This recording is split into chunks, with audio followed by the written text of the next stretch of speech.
welcome to the Content Bite with Lynn and Rachel. Hi, Lynn. How are you? I'm good, Rachel. How are you?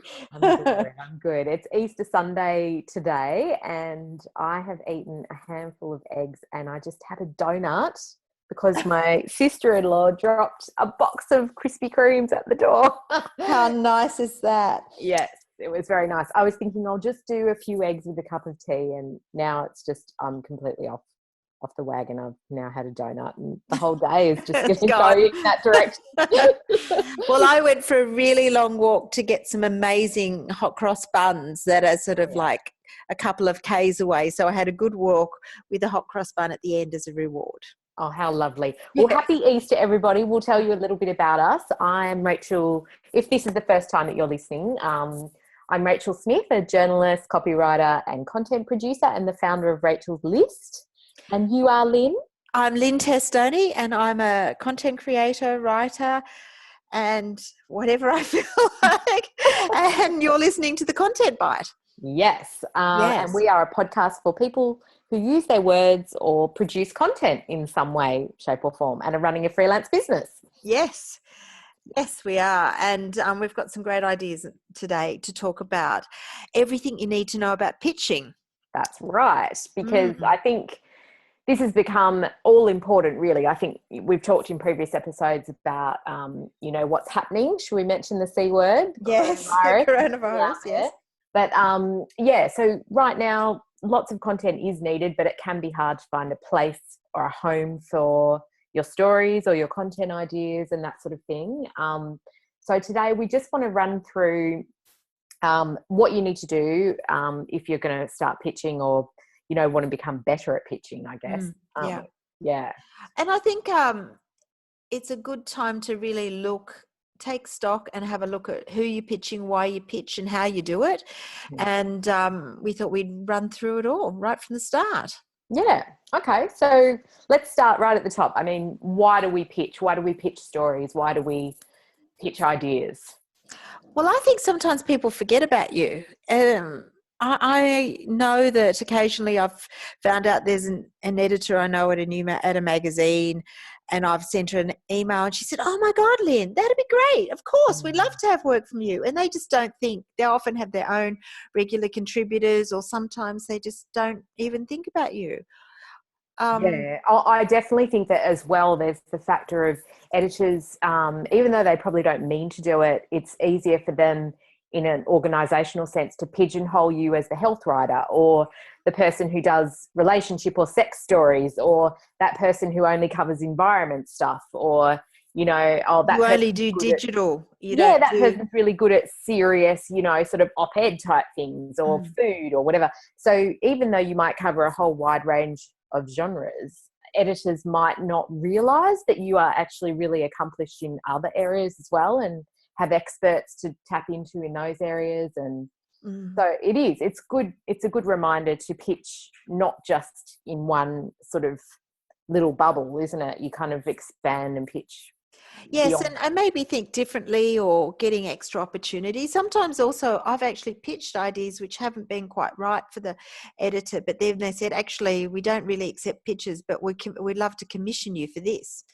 Some magazines particularly don't tend to accept a lot of pitches, but they have a clear idea of what they want, and then you just remind them that you're there, and then you get added to their list of commissioned writers.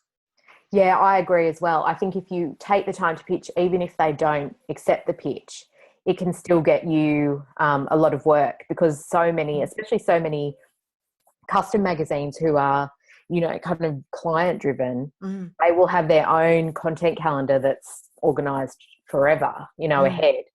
But they will then go, oh, they're interested and they've got ideas and they've obviously got the knowledge. So we're going to put them on the roster for the next issue or something like that. On the roster as in give them a story. Yeah. Yes, exactly. And it's important that this is not just about editors and journalism. Like I often pitch things to my corporate clients and that sometimes shows me to be a bit more strategic for them. I see an opportunity, it makes them think about it. It shows your expertise or understanding of SEO. So that's always helpful too. Yep, I'm the same. I'm constantly pitching for my small business and corporate clients as well. Yeah. Yeah. Okay, so let's talk about who to pitch to. Where do we even start with this one? Well, I always start, honestly, with my existing clients. That's Yeah. the easiest way to do it. So if there's an editor I've worked with or a corporate client, sometimes I just give them an extra idea. Like it might be a news story. It might be, actually, Rachel, good story I had is that when you were writing for me, when I was editing a website, I clearly remember you, I'd commissioned a story and you come back with an extra idea, because when you did the research, you said, actually, I think I can get 2 stories out of this. And I thought, fantastic. And I Oh remember yeah. you got, Yeah. I often do that actually. Like if something comes up as part of the research or part of my interviews for one story, I will just kind of siphon that bit off and repitch it as a follow-up or as a separate thing. And it's amazing how often those little nuggets will turn into new commissions. So I really think that's a really good tactic actually to use. Always have your mind on what else could work for interviewing that person, because often if you're interviewing an expert, they have some incredible story ideas, or they might say, did you know that this is happening, or were you aware of X, Y, and Z?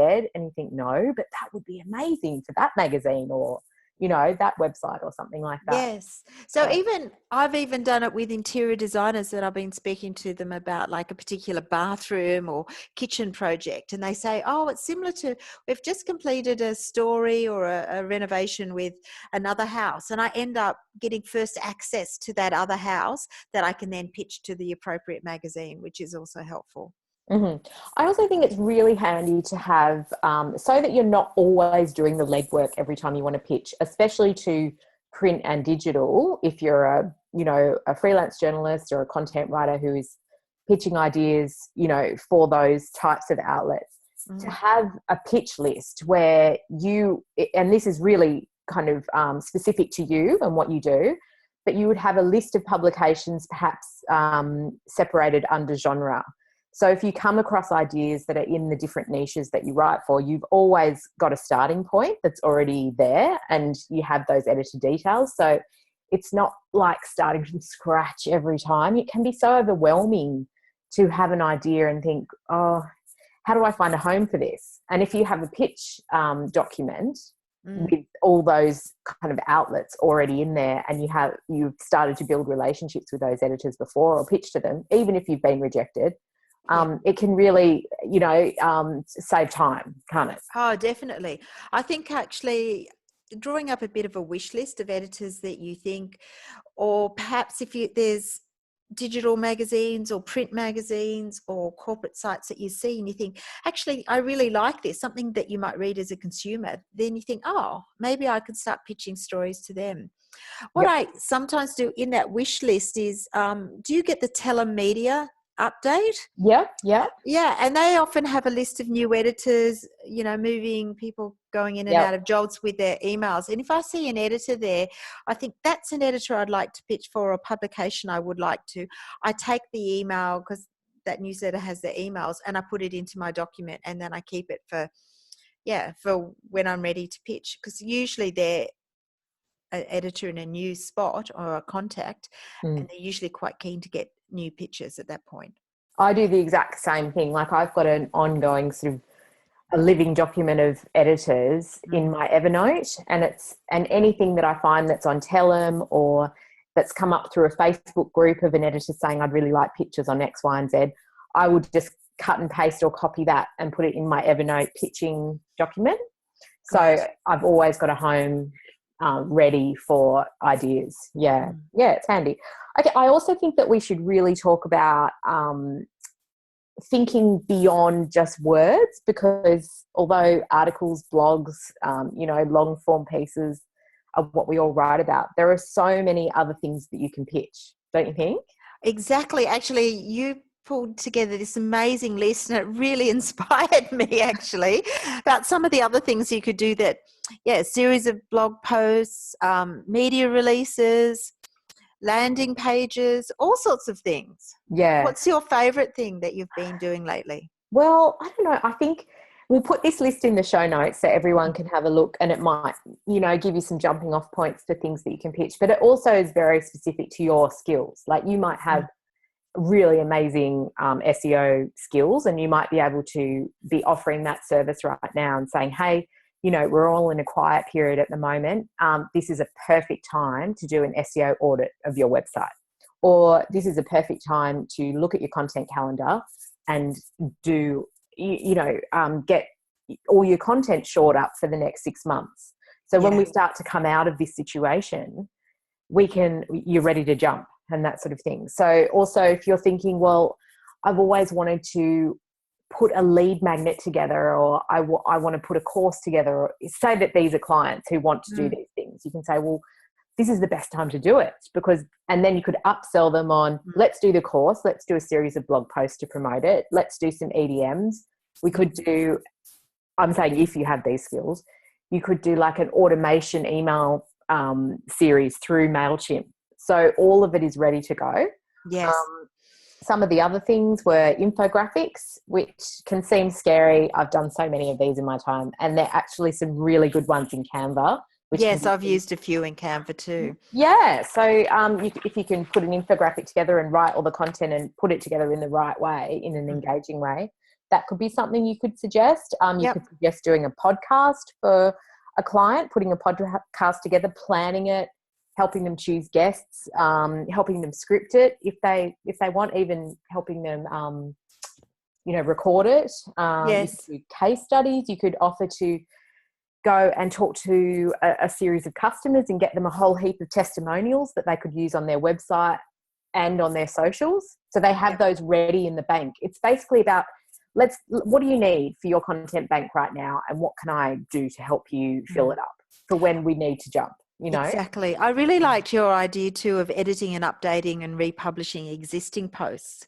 That's quite good too, because those if you've got good existing posts, that's often a great way of harnessing good SEO sort of collateral already there and just updating it. And that's quite an efficient thing. And that's the sort of thing that people always mean to do and never get around to. So it's a good time at the moment.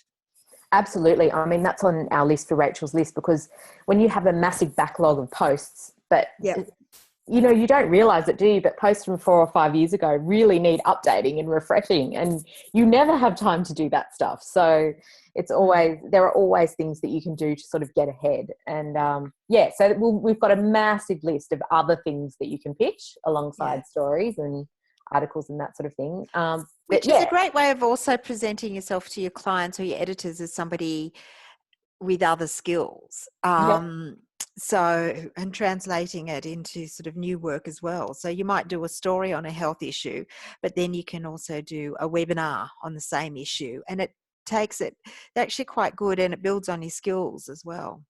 Yeah, absolutely. I mean, isn't that, have you heard that PR phrase? It's awful, actually. It's don't let a good crisis go to waste or something. I've heard it quite a few times over the past few weeks, and I just cringe. But actually, I think if you can spin that into sort of a content mindset and use the quiet time to plan ahead, to write and produce heaps of content, to fix any website issues that you've got with your metadata or your keywords, or, name your images or whatever, have a flashy new white paper or a lead magnet ready to unleash on your customers.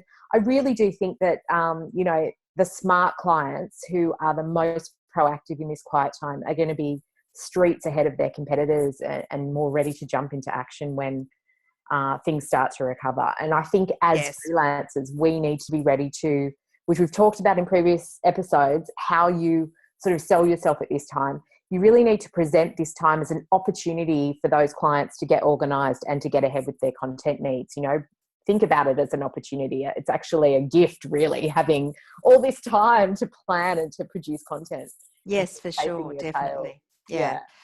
So the next point is about doing your research. And I really think that taking the time to research the company or the publication is really important. That's what really resonated me. I sat in on your pitching masterclass, and I know we're going to do a link in the show notes, but there were 4 different people, wasn't it? And they There was all had 3 editors and Lindy and a freelancer.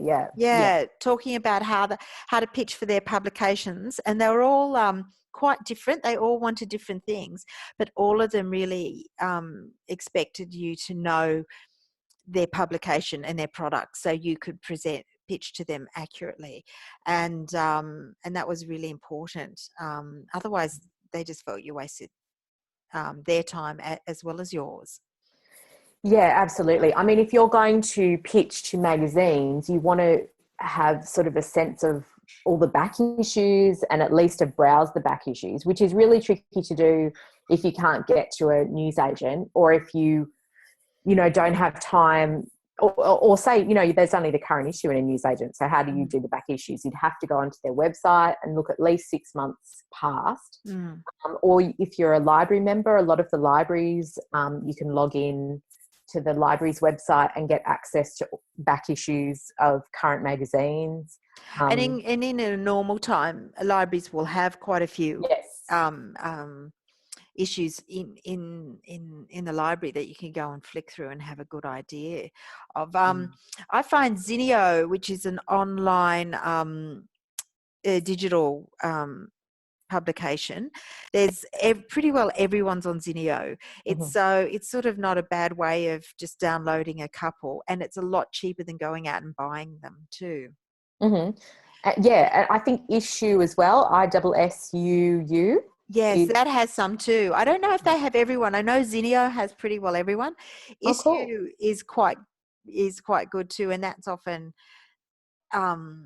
you can often get samples of things as well free for both of those. So you can either pay for the whole publication, or you can get a sample of a few pages, and that often includes things like the editor's note, which is really important. You get a bit of a tone about what they want and what they're into.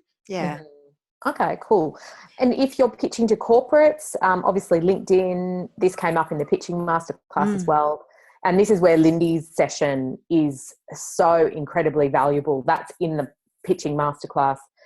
It's about how to use LinkedIn to find corporate clients, how to search for the right people to target in your pitches and that sort of thing, and to research companies. I think Lindy's course is coming up soon. Which is on all of this. Yeah, I was talking to her about it last week, and I actually am really dying to do this. If I could choose 2 courses that I want to do, it would be hers and Kate Toon's SEO course. But I'm pretty sure that's just closed the door, so of course I missed it.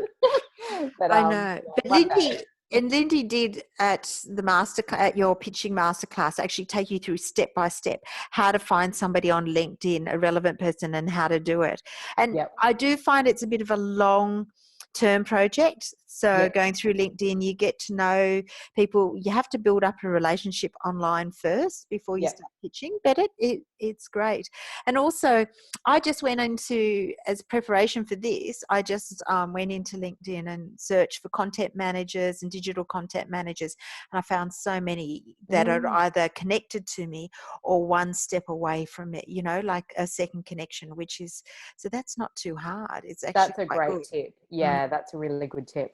I think we should just mention a note on coronavirus content, because a lot of publications are looking for this at the moment, and you might be thinking, well, what can I do that's different or new? And you might have a bit of a mental block about it. So some of the tools we've mentioned before, Ask the Public, Answer the Public, are both really good. You could also try Google Trends. And there is also a fantastic tutorial by Neil Patel about how to use Google Trends and Quora to find good ideas that are related to the questions that people are asking right now. So we're going to add that to the show notes as well. Oh, great. He has great tutorials, Neil Patel. Amazing.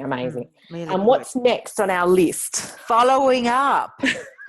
Because can I say, it's pretty rare that I actually get a reply to my first pitch, especially to editors, more so to corporates. But what about you, Rach? Yeah, no, I definitely follow up. I remember listening to one of Ed Gandia's podcasts about following up, and he has this whole process, which is really like bizarre to me, but it was something like five different follow-ups, and he had a whole process of how long you leave between each follow-up and how you do each separate follow-up. And one's a phone call and one's an email, and then the next time that you do it, you say this and all that. And I remember listening to it thinking, wow, okay, I don't do any of that. But I'll follow up. I think, I need to do it more, but I will generally follow up twice. So yes, I do too. If I find generally, if I don't get a response after 3 emails, that's when I sort of think, unless it's somebody I've worked with a lot and I just know they're under the pump. Yeah. But if it's certainly new, I try, although sometimes I might leave it and then pitch something fresh in a month or two, something totally different. Yep. But sometimes I get a response straight away. I mean, I did pitch something to a magazine recently, and it was a new magazine for me, and I pitched, and they actually got back to me in half an hour and said, this is amazing. This is just what we need for this issue. Can you get it done next week? Which was a bit, oh my God, but it worked, and it was really nice. And I think the fact I could do that was really good. But it'd been ages since I'd had somebody come back to me so fast. It took me by surprise. Yeah. I definitely think that you have to, and this comes into our next point, which is monitor your efforts. Follow-upping. I just made up a word. Yes. Follow up is part of the whole monitoring of your pitching efforts. And I really feel like we can't stress this enough to everybody out there. And that's, you just need to have this solid record of what you're pitching and where it's going to, when to follow up, whether that's reminders, that pop up in your email, or you have some kind of reminder system on a calendar. And you really need to measure the success of your efforts. And if you don't do that, you can't see what's going wrong, and you can't see where to improve. You forget about repitching potentially great ideas. And I think a lot of those ideas can get lost if you're just not monitoring who you're pitching. And I know you can use a tool like, we've got a pitch tracker, which people seem to really like, or you can have your pitches on a whiteboard or scrolled in a notebook. I mean, I just put them in. I have a diary and I just put them in. Yeah. And with some of my ideas with one of my clients that I do regular work for, I have a spreadsheet and I make notes so that they can see it as well. And I put in ideas, and then they email me things, or they upload the spreadsheet as well with ideas for content. Yep. I just think that's great. Any kind of system that you have to monitor and measure your pitching efforts is really important. And I think that brings us to the end of today's podcast. I think so. Yes. Trying to keep it short and sharp again. I know, but I think it's still going to be about 20 minutes. Oh, no. Okay. So, but you're doing a special offer this week, aren't you? Oh, yeah. So we are doing a special offer. So basically we've revamped our pitch tracker, which is, it was quite simple, the one that we've got, but we've revamped it into this very whiz-bang thing. So that's... and I've had a sneak peek and it's very cool. Yes, that's going to be bundled with our pitching masterclass, and we're giving 50% off to all our lovely pod listeners for the next 2 weeks using the code PODPITCH50. And we'll put that in the show notes as well. So check out that bundle on the toolkit. Fantastic. Yeah. And you can join us on Facebook at The Content Bite, or you can email us at thecontentbite@gmail.com. Yes. Oh, and the toolkit is at rachelslist.com.au/toolkit. Which I never mentioned the actual URL. Sorry about that, everyone. Oh, that's okay. We'll put it in the show notes as well. Yeah. Okay. Thanks for listening, everyone. Okay. Thanks, Grace. Bye.